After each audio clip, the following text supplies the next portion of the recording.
Happy New Year! So it is that time of year.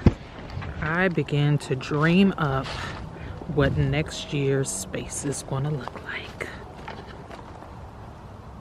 Sometimes my expectations are just slightly, just a little over the top.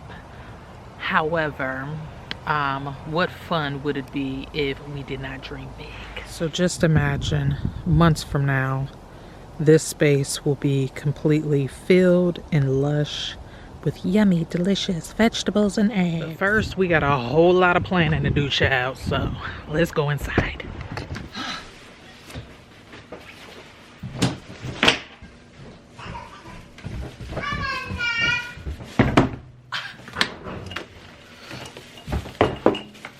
So all of my garden plans begin, first of all, with a vision of what do I want this garden to give this year. Last year I had grand dreams of having lush flowers everywhere. The trellis was crawling, darling.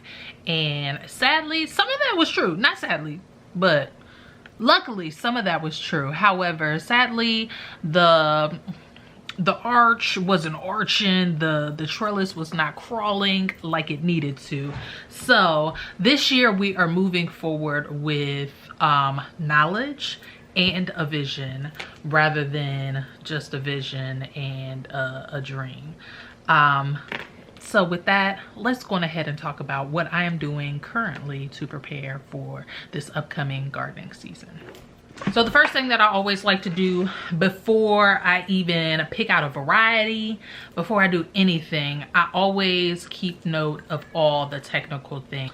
So if you are a newbie to gardening, you always need to know two dates, two very specific dates: your final frost date and your first frost date. I don't know why that was hard to get out. But anyways, if you guys are new here, I welcome you. My name is Ashley and I welcome you to my channel. I like to post things gardening related and planner related, and every now and then I'll just sprinkle in some rando things that I just truly enjoy. I'm also an avid cooker for my family, so I love to share kitchen vlogs as well. So hopefully you join me. Go on ahead and hit that subscribe button. All right, so back to the planning. So I am a planner girl. As I just mentioned, I like to keep a happy planner. This is not only like a week-to-week planner, but it is also note-taking from previous years, any doodles that I want to make of like my vision for the garden. All of that stuff lives in this here planner. I do have a dedicated video. If you guys want to see it in more detail, I'll make sure that I link that there. All right, so again, first things that you want to keep note of are that final frost date and that first frost date. And you can actually look that information up by either Googling your zip code and you can say your first and final frost. That's one way to do it, but a very reputable source is the Old Farmer's Almanac. And I believe it's just the Almanac or almanac.com. There's a couple out there, but make sure it's the Old Farmer's Almanac specifically. That's where you can put in your zip code and it will generate your first frost or your final frost, your first frost, and then how many growing days you have. So for me, my final frost is April 24th, which is roughly when it typically is. Like, the gardeners in my area like to say, do not garden before Mother's Day. I always break that rule, but you just have to know what you know. So anything that is a little bit more hardy in a frost, then I don't mind going ahead and planning it out. So that's just rule of thumb. Use your mind, but use these dates as well, especially for things that are more frost tender. So final frost is April 21st. My first frost is October 22nd.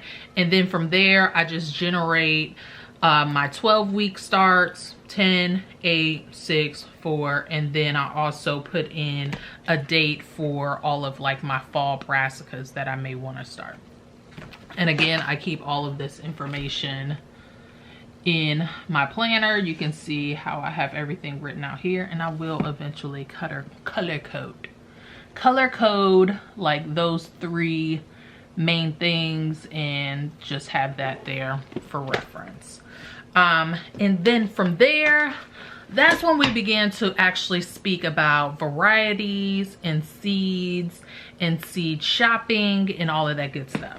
So I ain't even gonna lie to you guys, I have way more seeds than I can ever grow. And thankfully, last year I did a collaboration for the first time with Survival Garden Seeds. They sent me out a beautiful package filled with tons and tons of seeds.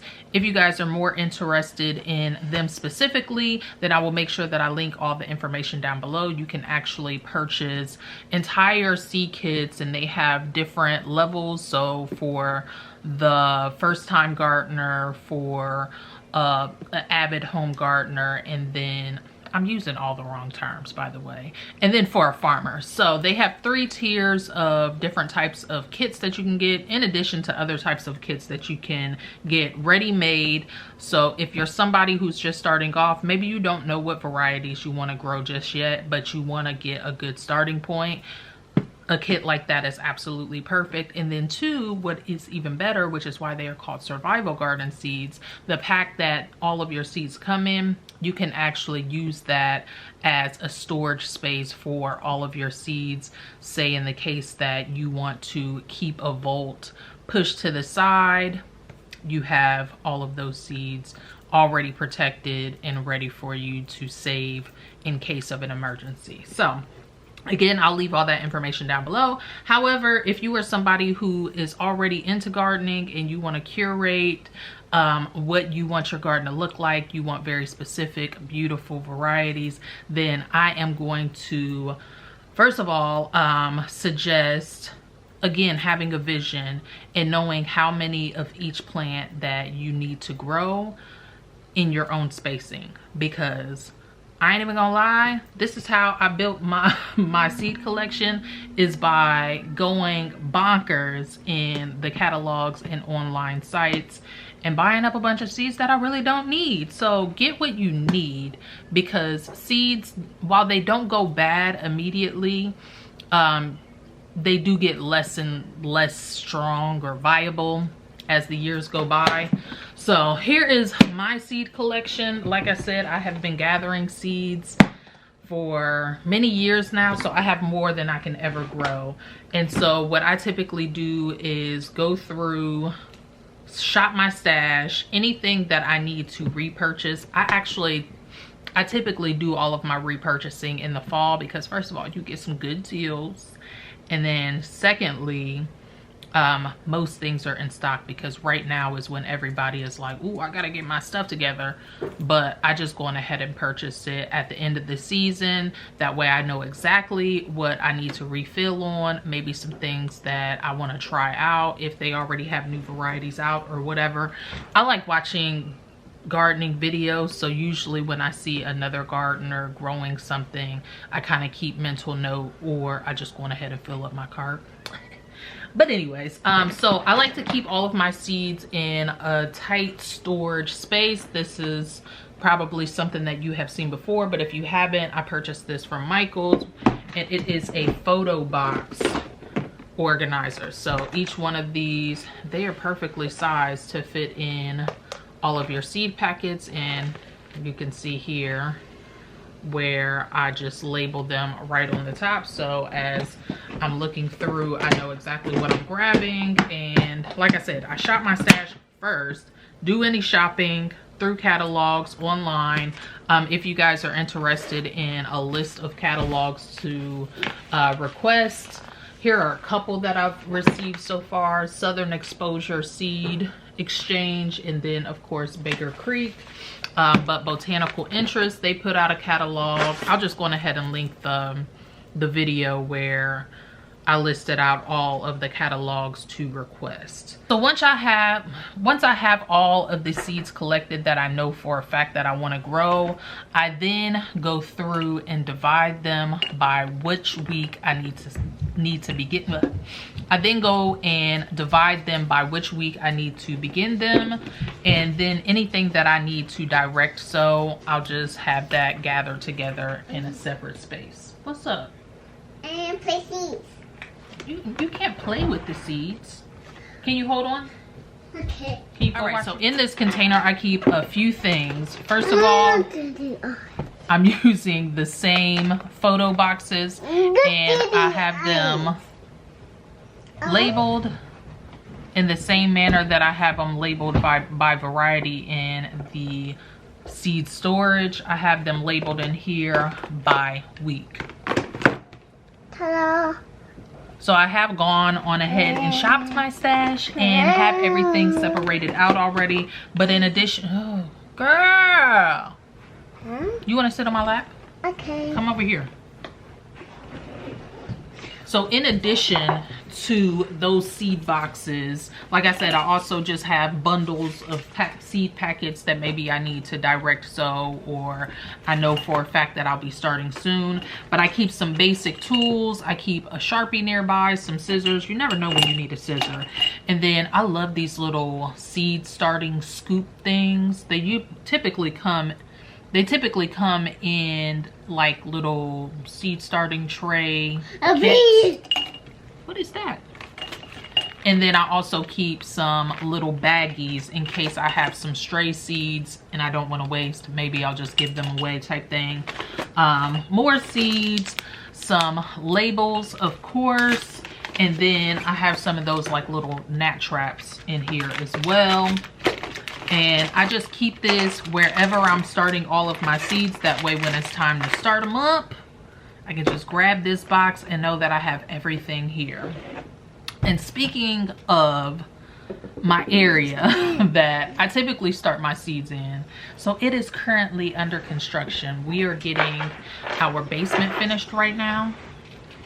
Therefore, my area that I normally start my seeds in is occupied. And so that means that I will be working with very limited space. So this year will be interesting. So if you too are working out of limited space, or you have very few resources to get things going, definitely follow along, because I am going to have to get creative, child. So, and that takes me to my next point. So, obviously we got our seeds, but of course I have to make sure that I have all of my supplies ready and prepared as well. And for that, I have not picked up everything that I need just yet, but of course you need your seed starting trays, whatever vessel you are starting those in, whether it's solo cups or like those cell trays.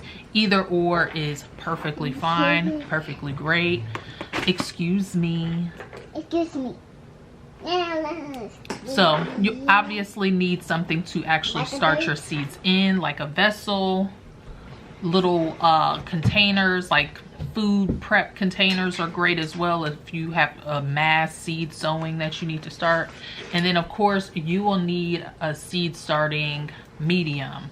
I went on ahead and I picked these up again. I don't know that I'll end up using these for everything, but these are the compressed seed starter mixes from the Dollar Tree. This is 100% cocoa coir. I want to give it another try because recently I seen on Faith Family Homestead, Dom over there recently shared using these and mixed in some compost as well as some, it wasn't vermiculite, perlite.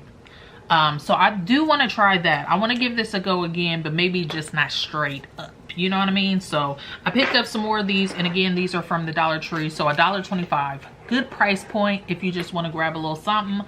And these are 2 quarts worth, so a decent amount, you know, for $2.50. Hey, mommy. Hey, mommy. Oh yes. So once I have everything gathered and all of that good stuff, now it's just time to get into actually sowing our seeds. So today we have nothing to sow, but we will in about 2 weeks time. So if you want to continue to follow the journey of this year's seed starting ventures and garden planning, oh, words, child, definitely make sure that you stick around on my channel. There will be lots and lots more as everything gets going. And yeah, so I thank you all so much for stopping by. I hope that you all had a beautiful holiday and a happy new year. And until the next time, I wish you health, wealth, and prosperity. Peace.